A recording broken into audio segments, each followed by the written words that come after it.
Hello, dear fans, friends, and subscribers. Welcome to the daily cricket show, Cricket Happenings, with your host Ram. And yes, on this particular cricket show, I'm going to talk about the first match of the Tri Series, which is coming up in Zimbabwe, which is going to be played between Pakistan and Zimbabwe. Which is the first game of the Tri Series. It also involves Australia. So I'll be doing a brief preview of this particular match.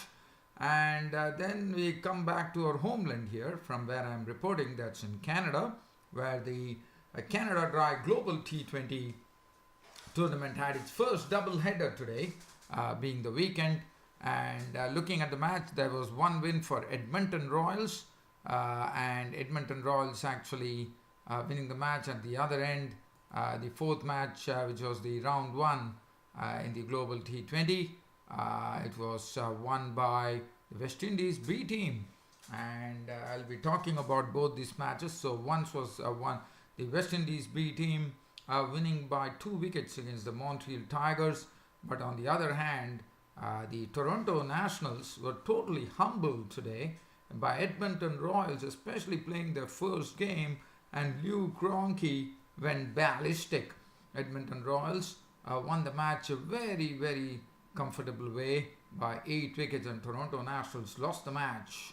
I'll be talking about that. And Andre Fletcher was another one who was the man of the match with his spanking knock there, and I'll talk about that. So, but first, as usual, as you know, since I'm broadcasting from Canada, we will start off with the global T20 tournament which is happening here.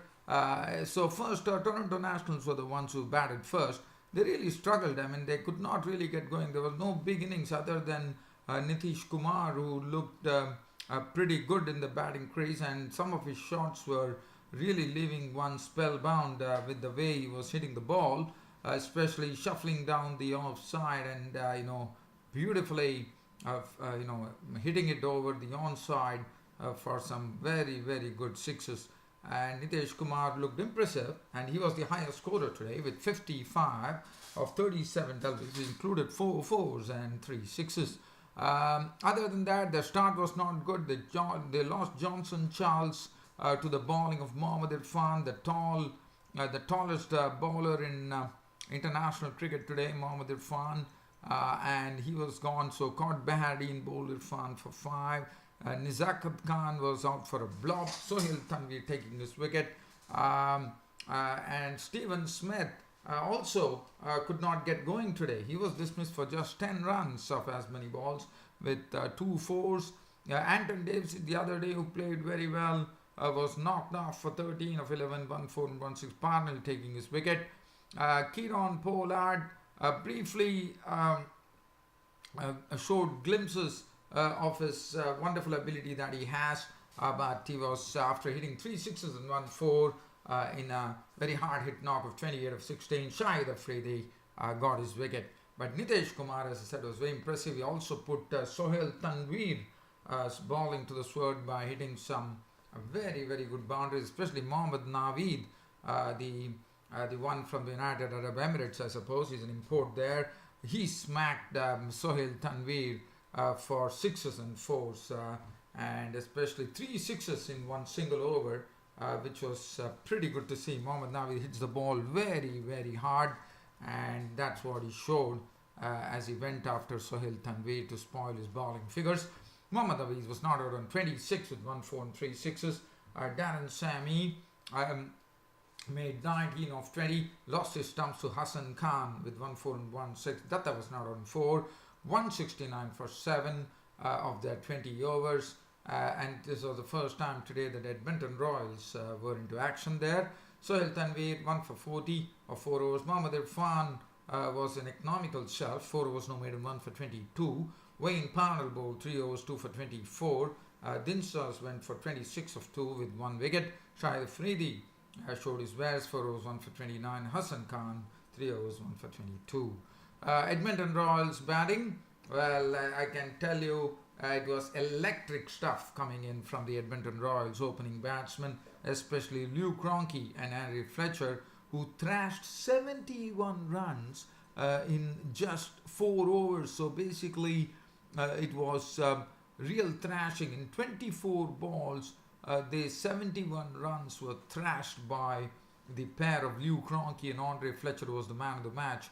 Well, the bowlers who were getting hit was Dave Sitch, who bowled 1 over for 22, Sami 3 overs, none for 32, Mohammad Navi 2 overs for 21, Kesrick Williams slapped for 44 runs of 3 overs with 1 wicket, Datta 3 overs for 20, Kieron Pollard 2 overs 1 for 18, Stan Smith 1 for 7. And with 169, 170 to chase, they had already put on 71, just 4 overs, setting a huge platform for the other batsmen. And 71 for 1 was a great start by the Edmonton Royals in their first ever. That they had a great start to the Canada Dry Global T20 tournament. Well, Lew Cronkey was the wicket to go on, but Lew Cronkey, one knows he's a very, very dangerous player. His contribution was 47 of 18 deliveries, 8 fours and 2 sixes in that knock. Andre Fletcher continued his marauding strokes there. Aga Salman also impressed with his big hitting, contributing 38 of 27, 4 fours and 2 sixes. Behardien was not out on 5, but Andre Fletcher was the man of the match who took them to victory with a spanking innings of an unbeaten 68 of just 39 deliveries, which included 7 fours and 4 sixes. Game over. Edmonton Royals winning their first game that they were playing in the Canada Dry Global T20 tournament. Andre Fletcher was the man of the match. So that was the situation as far as the third match of the Canada Dry, the third match, but the first match today in the double header. Now let's get on to the other match, which we are talking about the fourth match, which is on round 1 in the Canada Dry Global T20 at King City. And Montreal Tigers were the ones who were facing the West Indies B team. The Montreal Tigers, they definitely they did their bit. They put 184 for 9 on the board. The highest scorer being Sikandar Raza from Zimbabwe, who made 48 of 37 balls, 4 fours and 2 sixes. Sunil Narine opened the innings with Dwayne Smith and hit a very quick fire 28 of 15 deliveries, which included 2 fours and 3 sixes by Sunil Narine. Dwayne Smith out for 16, once again not able to really take advantage of, out for 16 of 12, 2 fours, 1 6. Worker was out for 4. Moises Henriques 26 of 15, 2 fours, 2 sixes. Sikandar Raza has the highest score. Ramadin was out for 17 of 11, 3 fours. Art Pathan 11 of 9, 1 4, 1 6. Ashley Nurse made 10 of 8 deliveries, 1 6. Cyril 1. Malinga not. And 184 for 9 was considered to be a good score. And let us look at the West Indies B team. You didn't have any known names there. 4 overs, 2 for 20 for Peary. McCoy 4 overs, 3 for 31. Green 1 over got hit for 26 runs. 4 overs for 42 and 3 wickets for Lewis. Rutherford 1 for 21 of 2. Allen 3 overs, none for 18. Greaves 2 overs, none for 18. Now it was the West Indies B team into action. Bramble, who is a good hitter of the ball, was dismissed on the very first delivery of the innings. Siddle was the one who actually had him LBW for naught of the first ball of the West Indies B team innings. And one has to say that even though the West Indies were weak in their bowling, one thought the batting on the batting front, one has to say that they were pretty strong. Rutherford contributing 22 of 13, 2 fours, 2 sixes, but the highest scorer was Nicholas Pooran, who really played some very good cricket, and one knows his abilities as to how he can really hit the ball. Pooran made 58 of 35 deliveries, 6 fours and 2 sixes. King contributing 56 of 32 deliveries, 5 fours and 4 sixes, Greaves was out for 1. Shamar Springer really gave the final thrust towards victory with an unbeaten innings of 27 of just 18 deliveries, 2 fours and 2 sixes. Shamar Springer, Allen 13, Green Duck, Lewis 3, Perry Dot. It was all over. 187 for 8. They won the match by 2 wickets, the West Indies B team. Siddle really did not looked totally out of sorts. 3 overs, 2 for 33. Nurse 2 overs went for 23. Malinga once again bowled well, 4 overs, 2 for 32. Sunil Narine, for the first time we saw that he really did a wonderful job, but again the other bowlers had faltered, but Sunil Narine, but Lamichhane went for plenty. Sunil Lamichhane from Nepal, the leg spinner, went for plenty. His 4 overs got taken for 57 runs with only 1 wicket to show besides his name. Sikandar Raza bowled 1 over for 9. Gary Worker 1.10 made him 1 for 17. Nicholas Puran for his wonderful 50 odd knock that he made, 58, got the man of the match award. So West Indies B team, they're playing their first match today, winning, and this was the double header today as far as Saturday was concerned. Now we are looking out for the, and also one thing that I failed to tell you is that the Edmonton Royals completed the victory in 15 overs, so that would probably set them up with a very good overall run rate, because they went at a rate of 11.53. They finished off the match in the 15th over thanks to Lew Cronkey and Andre Fletcher's very aggressive batting. Now, as I said, the Tri-Series is about to start tomorrow. The Tri-Series in Zimbabwe kicks off with the first ever game being Pakistan taking on Zimbabwe. One has to say that Pakistan is looking red hot as far as the T20s are concerned. They are looking in fine nick, one could say, after their exploits that they had against Ireland. And as far as Zimbabwe are concerned, I have to say that this Zimbabwe team, to me, is looking very, very crippled right now. They don't have Graham Creamer. Graham Creamer has been sacked as captain. It has not found a place in the team. There's no Brendan Taylor. There's no Sean Williams. There's no Craig Irvine. And also I'm just trying to see, and these are the key players who are not, and Sikandar Raza is doing duty in Canada, playing for the Canada Dry Global T20 tournament. Yes, I think Zimbabwe are missing everything, and Brendan Taylor, one knows what he brings to the table. Sean Williams, Craig Irvine, all the experience. Hamilton Massachusetts is the one who is going to lead the team. So Hamilton Massachusetts himself is a very good batsman, so he will have, with all these players being dropped from the Zimbabwean team, I think Hamilton Massachusetts as captain would be under immense pressure to lead his wards. Well, I'm not telling, I can't, but I would say, if I look at the Zimbabwe team, I would probably say it's like a second string side that Zimbabwe are playing against Pakistan. So definitely my favorites for this particular Tri-Series, T20 Tri-Series, is Pakistan for sure. So, but look at the Zimbabwe squad now. Whether Zimbabwe can really spring a surprise, that will be known. As Lalchandra Rajput, the former Indian player, is the one who is the coach of the Zimbabwean cricket team. And Zimbabwe are going through a lot of crisis as well. So I would say that morale, one does not know. Yes, there's also a return for Elton Chigumbura, the former captain of Zimbabwe, who has made, after a long time, he has made his return back to international cricket. So he would be one on which there would be, because of his experience along with Hamilton Massachusetts, he would be expected to really play a good role with both bat and ball, probably just to show that he could be, he could be a sort of a real impact all-rounder tomorrow.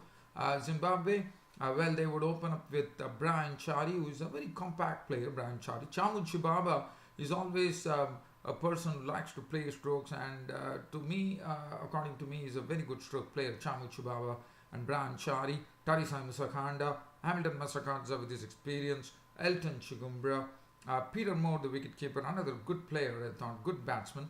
Malcolm Waller is there to do some big hitting there. Tendai Chisoro, the spinner, and the bowling would be in the hands of Kyle Jarvis, Blessing Muzrabani, and Chris Pofu. So looking at the Zimbabwean squad, one would expect the Zimbabwean bowlers to come to the fore. So definitely, if Pakistan bat first, one has to say that Kyle Jarvis, Blessing Muzrabani, and Chris Pofu and Tendai Chisoro would have a lot of role to play, because one can say for a fact that if at all Zimbabwe need to win against Pakistan tomorrow, which is highly unlikely according to me, Sorry for saying that, but I'm just giving my opinion here. And I would be saying that, Zimbabwe probably have to get their bowling right, because either they could, if Pakistan bat first, they could go and restrict them. So it requires some very good tight bowling, and because definitely, if at all Zimbabwe have to win, to me it wouldn't be the batting, it would be the bowling that could actually at least try to at least can give it a try to go and win the match against Pakistan. And Pakistan, we know, they are red hot favorites right now, and they are looking in some fine touch. Fakhar Zaman, I mean, he has come a long way. Mohammad Hafiz, the experience. Hussain Talak has been impressive. He played against Ireland. Was impressive as well. Sarfraz Ahmed will captain the team. Asif Ali has been given an opportunity, as he has shown that he has some real talent. Shoaib Malik has shown that he has really got a different dimension to his game now, and it's not about Shoaib Malik. Previously, one knows that Shoaib Malik, who really settles down, and one knows this is T20 cricket, but Shoaib Malik has shown that he can play the big shots pretty quickly and easily, and that is a sort of a big plus for them. And then the all-rounder Shadab Khan with his random leg spin, and also is very useful batting lower down the order. Fahim Ashraf, the genuine all-rounder in the Pakistan team. Hassan Ali, Mohammad Amir and Usman Khan will man the pace resources. And I think we are in for a very nice game of cricket. But as I said, unless Zimbabwe could really spring a surprise here. Other than that, it should be a sort of a very good game of cricket which is coming up. Well, just before I go, some cricket news, and that is not good news for India. As you know, India, after completing their Ireland tour, are already there in England, and they're going to first play the T20s, and then the ODI series followed.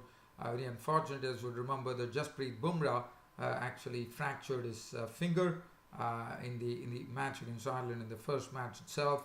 And it's very sad news that Jasprit Bumrah, one of the key bowlers for India, would not be in action against England in the T20 series. So, and probably they would expect him to get better and recover for the ODI series, because to me, for India, Jasprit Bumrah would be the bogey man for India, especially in the death overs, as he can really bowl the ball to that particular mark and really make the batsman really work for it, even in the death overs. So I think he's going to be sorely missed, even in the T20s, as Jasprit Bumrah's 4 overs would have been very crucial. One understands the fact that cricket has this habit of putting up injuries to players, which normally happens, and one could expect that as well. And Washington Sundar also wouldn't be a part of the T20 series, unfortunately, with his injury. Well, dear fans and subscribers, that really completes this cricket show of mine today. Hope you all loved it, and with my next cricket broadcast to be coming tomorrow, that's on a Sunday, I'll be meeting you all tomorrow. Until such time, it's good night.